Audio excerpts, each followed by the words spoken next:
A billionaire's prized Mustang, untouched since his father's death, was handed to 12 expert mechanics. Every one of them failed. Just when hope seemed lost, an overlooked janitor's daughter stepped forward. What she uncovered in that engine would not only shock the billionaire, but bring his father's voice roaring back from the grave.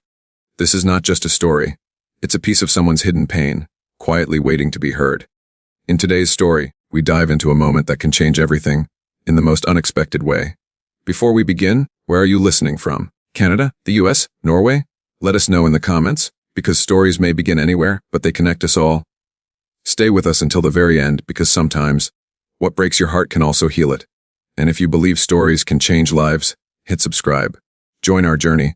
We'd love to hear your thoughts. Drop a comment. Your voice matters here. The night was heavy with silence, broken only by the faint ticking of an old grandfather clock that stood in the corner of the vast garage. Its golden pendulum swung like a patient reminder of time wasted. The billionaire, Alexander Holt, stood motionless, staring at the sleek frame of his prized possession, a 1969 Shelby Mustang GT5 painted in obsidian black with a stripe of silver running down its spine. For years, this car had been more than just a machine. It was memory, blood, and soul. His father, a mechanic with grease, stained hands and a heart full of dreams, had rebuilt it when Alexander was just a boy. The Mustang wasn't simply a car, it was the last tether between Alexander and the man he had lost far too early. But now the engine lay dead, refusing to roar to life despite 12 of the country's finest mechanics bending over it. One by one, they had failed. One by one, they had shaken their heads, offering explanations that dissolved into excuses. Alexander had spared no expense, flying in experts, sourcing rare parts, and even hiring specialists from abroad. And yet the Mustang remained silent, mocking him with its stillness. The mansion's staff whispered about the curse of the car. Others muttered about the futility of chasing ghosts. But Alexander wasn't a man who gave up. Not when the sound of that engine was the closest thing he had left to his father's voice.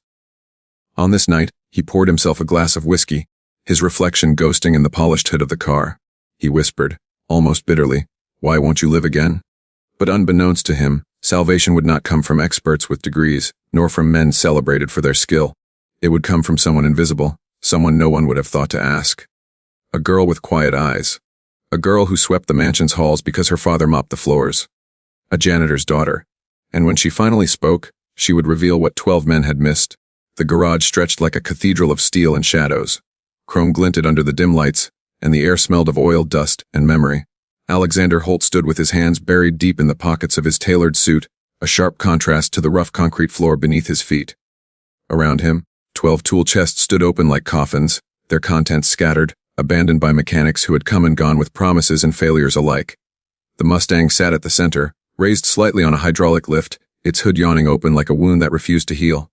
Its body gleamed, polished to perfection, but the silence within its chest mocked the illusion of life. The car was a paradox, beautiful and broken.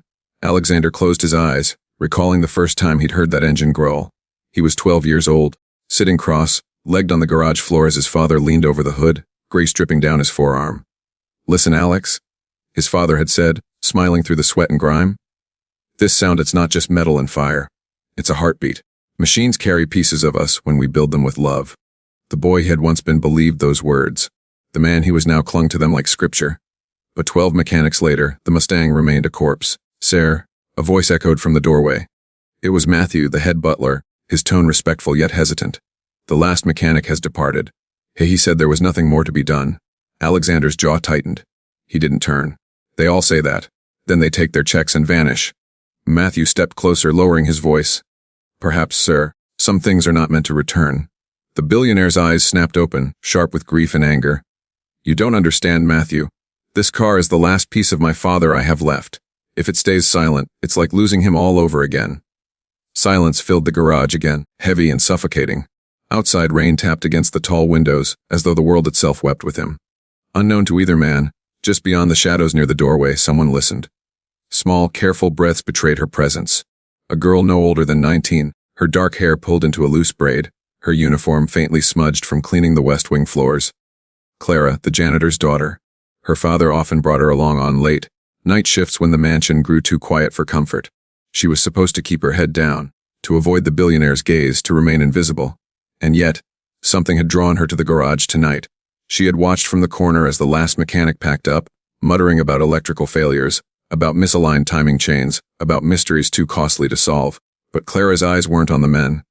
They were on the car itself, on the way its veins of wiring seemed mismatched, on the faint scorch marks others ignored. Now, as she heard Alexander's voice breaking under the weight of memory, her heart clenched. She shouldn't say a word. She was no one here, a ghost in polished halls. And yet her fingers itched, her thoughts burned, because Clara had seen something no mechanic had bothered to notice. She bit her lip, pressing herself back into the shadows. If she spoke, everything would change. If she stayed silent, the Mustang might never roar again. The storm outside grew heavier, drumming against the mansion's roof like an impatient hand demanding to be heard. Lightning spilled across the windows of the garage, flashing against the Mustang's polished frame, giving it a fleeting illusion of life before sinking back into silence. Alexander Holt poured another measure of whiskey into a crystal glass, his hand trembling slightly as he lifted it.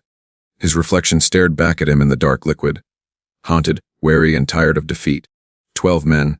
He whispered to himself, the words more bitter than the alcohol burning down his throat. 12 masters of their craft, and not one could bring you back. He rested the glass on the hood, his palm sliding over the cool metal like one might touch the face of a dying loved one. What did they miss, Dad? What am I not seeing? His voice cracked at the edge, unguarded, raw. The garage swallowed his plea, offering nothing in return but the echo of rain. From the shadows near the back, Clara shifted her weight, her heart pounding so loud she was sure it would give her away. She shouldn't be here. Her father always warned her. Stay invisible, don't meddle, don't draw attention. But Clara had grown up around engines too, not because of books or workshops, but because her late uncle ran a tiny auto repair shop before it closed. She had spent hours watching him strip cars apart, listening to the language of metal, fire, and fuel. And tonight, she had noticed something. Something none of the 12 men had cared enough to see. Her fingers tightened around the hem of her uniform. She told herself to leave, to walk away, to let the billionaire drown in his grief and whiskey.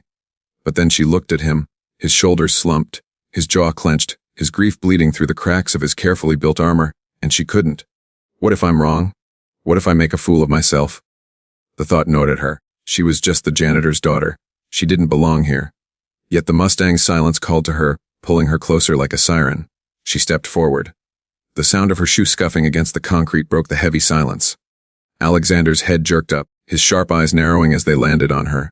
What are you doing here? His voice was deep, laced with irritation and suspicion. Clara froze, her throat tightening. Why? I'm sorry, sir, she stammered. I was just helping my father with the cleaning. You shouldn't be in here. His gaze flicked toward the car again, dismissing her. She swallowed hard, her courage fluttering like a dying flame. Then, before she could stop herself, the words slipped out. I think I know why it won't start. The whiskey glass nearly slipped from Alexander's hand. He turned slowly, his eyes narrowing on her in disbelief. What did you just say? Clara's pulse roared in her ears. She wanted to run. She wanted to vanish into the shadows again. But something inside her, some stubborn, reckless truth, held her ground. The mechanics, she whispered, her voice steadier now. They all looked at the wrong place. The silence that followed was heavier than before, charged with tension. Alexander took a step toward her, his face unreadable. You have 10 seconds, he said quietly, dangerously. Convince me you're not wasting my time. Her breath caught. Every nerve screamed at her to back down. But her eyes flicked to the Mustang, to the subtle scorch mark on a wire no one had touched, and she found her voice. I'm not wrong, she said, her tone trembling but fierce. You want your Mustang to live again. Then let me show you what they all missed. The billionaire's stare was sharp enough to cut glass. His tall frame towered over Clara, and though his voice was calm, there was an edge of steel in it, the kind that made people shrink back. Do you know what you're saying? Alexander asked slowly, his tone both curious and dangerous. 12 of the best mechanics in this country, men with decades of experience, have tried. And now you, a janitor's daughter, claim to know what they missed. Clara's breath hitched, but she forced herself not to look away. Fear crawled in her chest, but so did a spark of something stronger. Conviction. Yes, sir, she said softly. Because they were looking at the engine like a puzzle to solve, but they weren't listening to it. Though for a moment, Alexander said nothing. The storm outside growled as thunder shook the windows. His expression was unreadable, caught between skepticism and something else. A flicker of recognition, perhaps at her choice of words. Listening? He repeated, his brow furrowing. Clara nodded, her fingers twisting nervously against the fabric of her uniform. Engines talk in their own way. My uncle used to say that. When something's wrong, it's not always about replacing parts or checking manuals. Sometimes it's about noticing the smallest things that don't look or sound right. She stepped closer, hesitantly, as though approaching sacred ground. Her eyes scanned the Mustang's open hood. That wire? She pointed, her finger trembling slightly at a blackened edge near the ignition coil. It's scorched. Not enough to draw attention, but enough to throw the timing off. They didn't see it because they were too busy swapping out parts. Alexander followed her gaze, his lips pressed in a thin line. He crouched slightly, inspecting the wire she had indicated. His jaw tightened. Yes, there it was, a faint burn mark almost invisible unless one was searching for it. He straightened, his face unreadable. And you think that is why 12 men failed? Clara swallowed, but her voice held steady. I don't think I know. Because if that wire isn't replaced, the Mustang won't ever roar again. The billionaire's silence pressed on her like a weight. She could feel his eyes on her, sharp, evaluating, as if peeling back her layers to see whether she truly believed what she was saying. Her heart thudded in her chest. This is it, she thought. He's either going to laugh at me, or he's going to throw me out. But instead, Alexander did neither. He chuckled, not with humor, but with disbelief. He shook his head, his eyes narrowing. You're bold, I'll give you that. Most people wouldn't dare speak to me like this. The Clara's throat tightened. I didn't mean to disrespect, sir.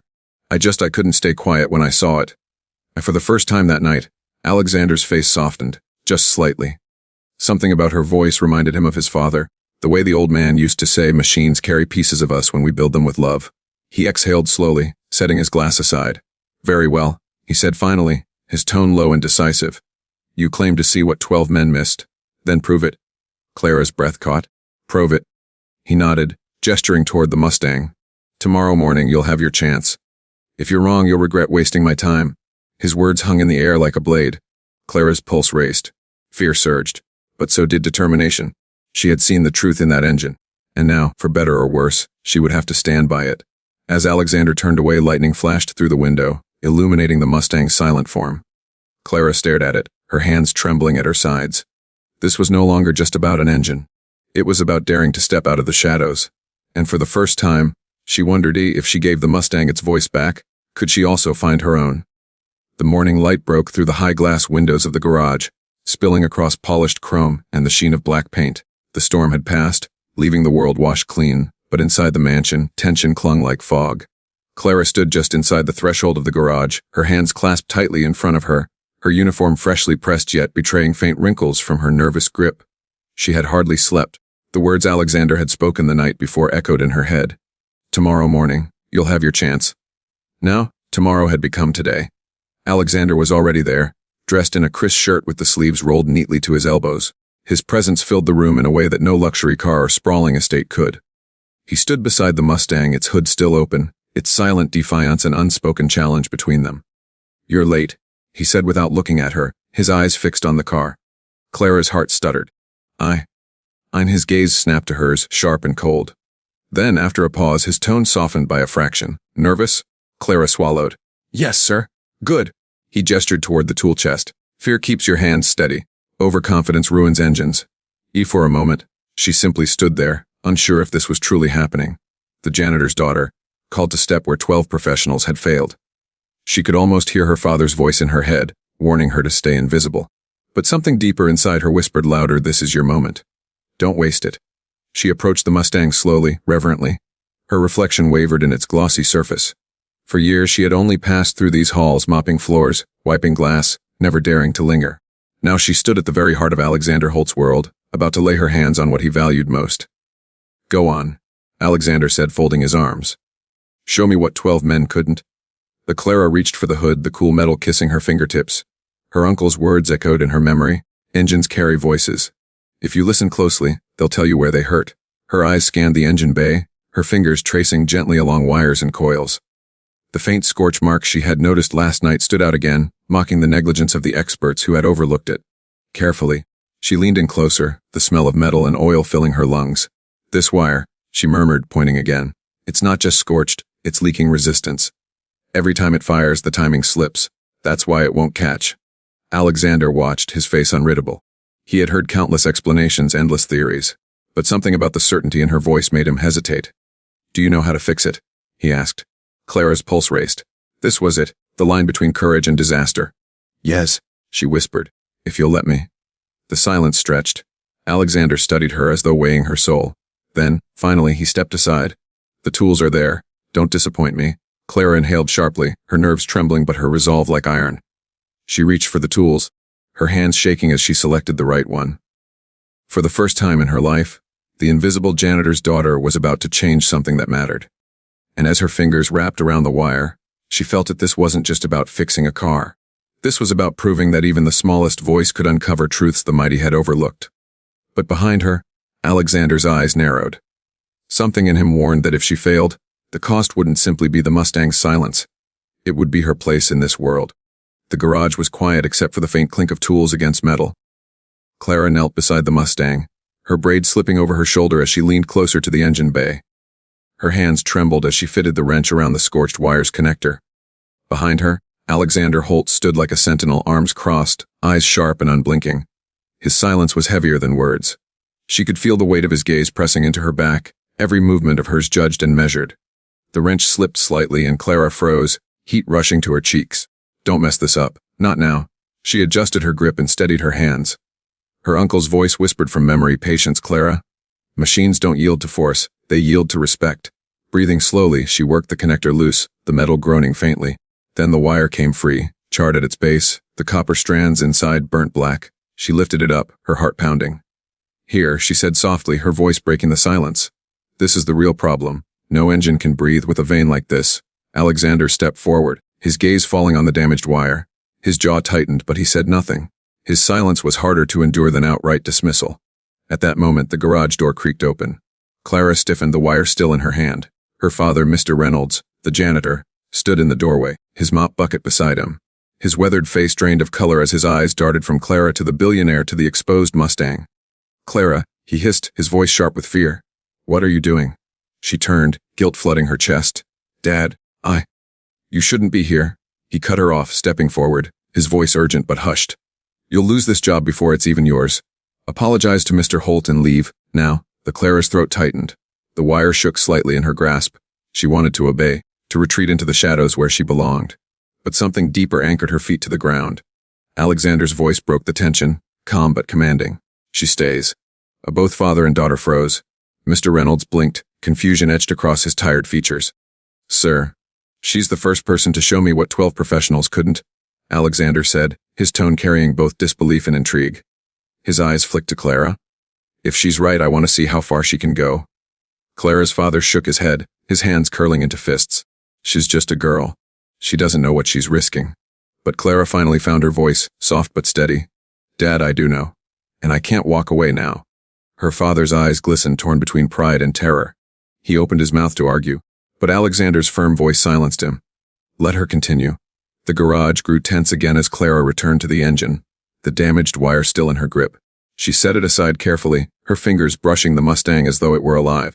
She knew her father didn't understand, but Alexander's challenge had become her chance. And as she prepared to replace the broken piece, Clara realized this was more than fixing a car. It was her fight to prove she had always belonged in a world that never once saw her, but she also knew, if she failed, she would lose everything in one heartbeat. The hum of the overhead lights seemed louder than usual, filling the garage with an artificial pulse. Clara stood before the open chest of tools, her palms damp with sweat. She searched carefully, scanning rows of cables until she found one that matched the damaged wire. The replacement was new, clean, its copper veins shining like threads of sunlight, everything the burnt one had failed to be. Alexander stood behind her unmoving, but his presence pressed against her back like a shadow that refused to fade.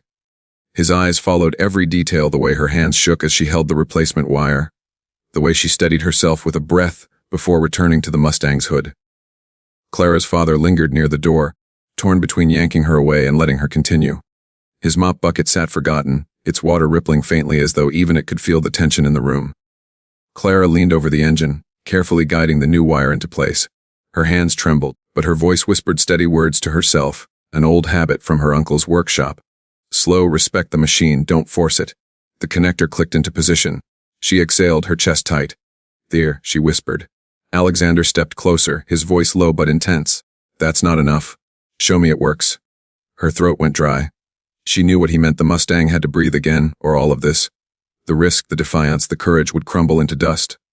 Clara wiped her palms against her uniform and slid into the driver's seat. For a moment, she simply sat there, staring at the polished steering wheel, her reflection fractured in the chrome of the dials. The seat smelled faintly of leather and oil, as if carrying the ghosts of every mile the car had once devoured. She closed her eyes.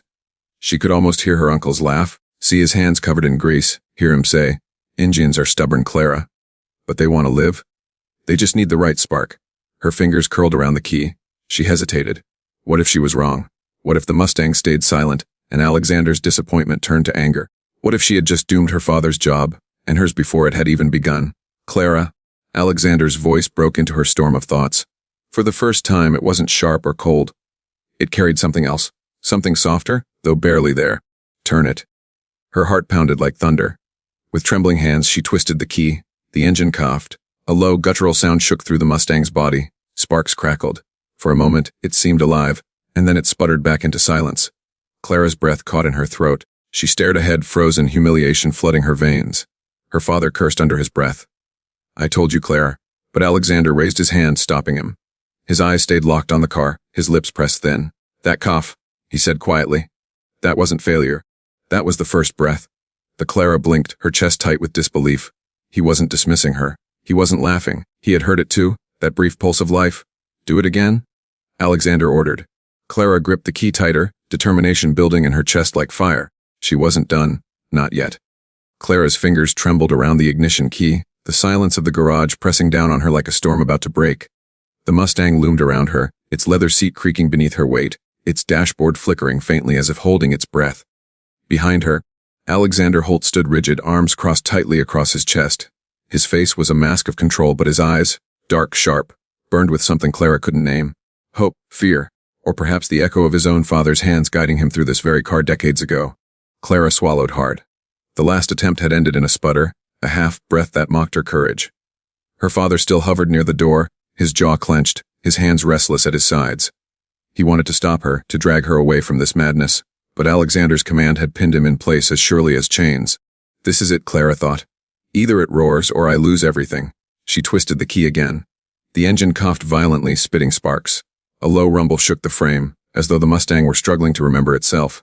For a fleeting heartbeat, power surged through its veins, filling the garage with the raw, trembling growl of life. Alexander's eyes widened, just slightly but enough. His chest rose as though he too were breathing with the machine. Clara's pulse raced. Come on, but then, with a shudder, the sound faltered. The growl broke into a whimper, and the engine sputtered into silence once more. Clara's breath hitched. She gripped the steering wheel so hard her knuckles went white. Humiliation pressed hot against her skin, threatening tears she refused to let fall.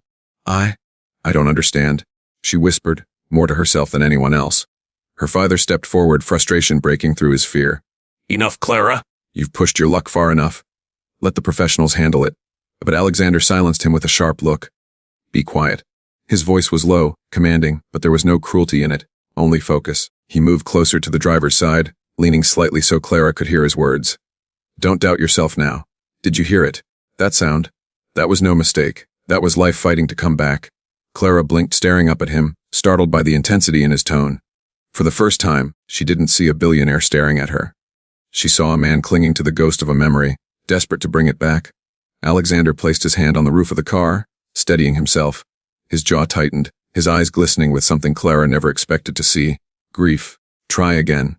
Her father looked between them, his face pale, but Clara felt her own spine straighten. If Alexander, a man who had every reason to dismiss her, could still believe, then so could she. She turned the key once more. The engine growled louder this time, spitting, coughing, resisting, but fighting. The Mustang trembled beneath her, its body vibrating with untamed power, as though torn between death and resurrection. Clara's heart soared, and then froze. Smoke hissed from the hood, and the growl collapsed into silence yet again. A hush fell over the garage. Clara's chest burned with shame, but before the tears could fall, Alexander's voice cut through the silence, steady, unshaken. "It's closer," he said firmly. "You're closer than anyone has ever been." For the first time in her life, Clara saw her failure not as an end but as a beginning, and Alexander Holt, the man the world called untouchable, had seen it too.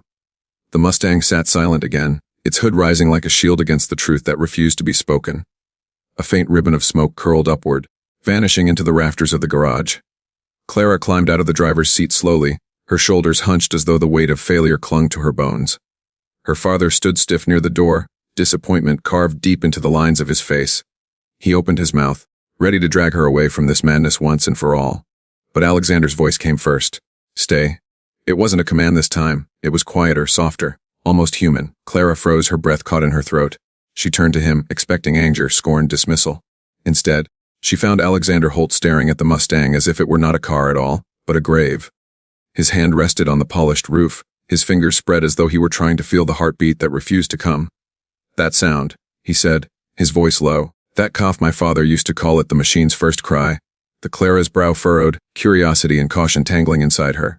She had never heard him speak this way, unguarded, raw. "He rebuilt this Mustang when I was a boy," Alexander continued, his eyes distant. "He worked 2 jobs to keep food on the table. And yet every night, no matter how tired he was, he came into this garage and poured his soul into this machine. I used to sit right over there." He pointed to a stool near the corner, now covered in dust. "I'd watch his hands steady, patient, never rushing. He said, 'Engines remember the love you give them.'" His voice faltered. For a heartbeat, the billionaire who had intimidated nations looked like nothing more than a son who had lost too much. "The night before he died, he told me, 'Alex, promise me you'll keep her alive.'" His throat tightened, his jaw clenched as if holding back more than words. "I promised. And I've failed him ever since." The silence that followed was heavy, thick with grief and memory. Clara's chest etched. She understood now. This wasn't about money, pride, or possession. This was about love, about a son desperate to keep his father alive through the machine he had built with his own hands. Clara stepped closer, her voice soft but sure. "You haven't failed him. You just haven't found the right voice to listen yet." Alexander turned to her sharply, his eyes glistening, his defenses cracking. For a long moment, he said nothing. Then, slowly, he nodded. "Then help me listen," he whispered. Her father shifted uncomfortably, torn between protecting his daughter and realizing something larger was at play. His lips pressed into a thin line, but he said nothing. Clara placed her hand on the Mustang's hood, her reflection shimmering in its black surface. For the first time, she didn't feel invisible in this mansion. She felt necessary. She glanced at Alexander. "We're close. I can feel it." And though the Mustang lay silent, something else stirred in the garage that night, the fragile beginnings of trust. The night was deep, the garage lit only by the soft glow of a single hanging bulb that swayed faintly as if stirred by an unseen breath. Shadows stretched across the walls, long and jagged, wrapping the Mustang in a cloak of mystery. Clara stood over the engine once more, her braids slipping loose from the long hours, her hands streaked with grease. Alexander hovered nearby, no longer cold or dismissive but watchful, like a man afraid of believing too much. His silence was thick but different now. Not judgment, not distance, something closer to hope, fragile and desperate. Clara studied the wires again, tracing them with careful eyes. The replaced ignition coil had given the Mustang a heartbeat, but something still suffocated it.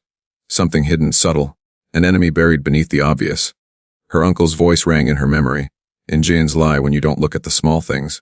They hide their wounds. It's your job to find them." Her gaze shifted lower, to the fuel line. She squinted, leaning closer. And then she saw it, a hairline crack, almost invisible, running along the hose. Every attempt to start the engine had forced air into the fuel, choking it before it could truly roar. Her breath caught. "There," she whispered, pointing with a trembling finger. "That's it." Alexander leaned over beside her, his tall frame casting a shadow across the hood. His eyes followed her finger, narrowing at the tiny fissure. For a moment, he said nothing. Then his lips parted, his voice low. 12 men missed that. Clara nodded, her pulse hammering. Because they were looking for something bigger. But this tiny flaw has been killing it all along. The billionaire's eyes lingered on the fracture, then shifted to Clara. There was no disbelief in his gaze now, no dismissal. Only the raw recognition of truth. "Can you fix it?" he asked quietly. Clara hesitated, the enormity of the moment pressing down on her. If she was wrong, this would all unravel. But if she was right, the Mustang would live again, and so would the memory of his father. "Yes," she whispered. Her father stirred from the corner, his voice breaking thick with fear. "Clara, don't. This isn't your burden. You don't owe him this risk." But Clara turned to him, her eyes fierce in a way he had never seen before. "I do, Dad. Because all my life, I've been told to stay quiet. To stay small. And maybe I believed it too. But tonight I know I was meant to be here. I was meant to give this car its voice back." Her father's eyes glistened with unspoken words, but he could not stop her. Clara's hand steadied as she began to replace the fractured line, her movements precise, reverent. Each turn of the wrench echoed like the ticking of fate itself. Alexander stood beside her, silent, his breath shallow, his father's ghost hanging heavy in the air. Finally, she stepped back, her chest rising and falling rapidly. The repair was done. The Mustang's veins were whole again. She wiped her hands on her uniform, meeting Alexander's eyes. "It's ready." The billionaire exhaled, the weight of years pressing against his chest. Slowly, almost ceremonially, he nodded toward the driver's seat. Then let's see if my father's voice still lives. Clara slid into the seat once more, her hands trembling on the key. The garage seemed to hold its breath, the silence before a storm. And with one twist of her wrist, everything would change. The garage was silent, the kind of silence that stretched wide enough to hold both fear and hope. Clara's fingers rested on the ignition key, slick with sweat despite the cool night air. Her heart hammered so loud she wondered if Alexander could hear it. Across from her, Alexander stood still, his hands clasped behind his back, every muscle tense. He wasn't just waiting for a car to start. He was waiting to see if his father's memory would breathe again. Clara's father lingered in the shadows, torn between pride and terror for his daughter, his rough hands twisting nervously. Clara inhaled deeply and turned the key. The Mustang coughed once, a sharp bark that echoed in the rafters. Then came the low rumble, hesitant at first, like a creature waking from a long slumber. Clara held her breath, listening, praying. The sound grew steadier, fuller, until suddenly, 4:00 air. The engine came alive not with the stuttering wheeze of a broken machine, but with the deep, throaty growl of something reborn. The sound filled the garage, vibrating through the walls, rattling tools on their hooks, and surging straight into their bones. Clara gasped, her eyes wide. Tears blurred her vision as she pressed the accelerator gently. The engine responded instantly, smooth and strong, no longer strangled by hidden flaws. Alexander staggered back a step, his composure cracking. His jaw trembled, his chest rising and falling like a man fighting against the flood of years. His eyes glistened, and for the first time in decades, Alexander Holt, the untouchable billionaire, let his guard fall. That's it, he whispered, his voice breaking. That's my father's voice. Clara's throat tightened. She lifted her gaze to him, watching as a single tear escaped down his cheek, catching in the faint light of the bulb above. The roar of the Mustang wasn't just an engine song. It was a resurrection. Her father stepped forward, all written across his weathered face.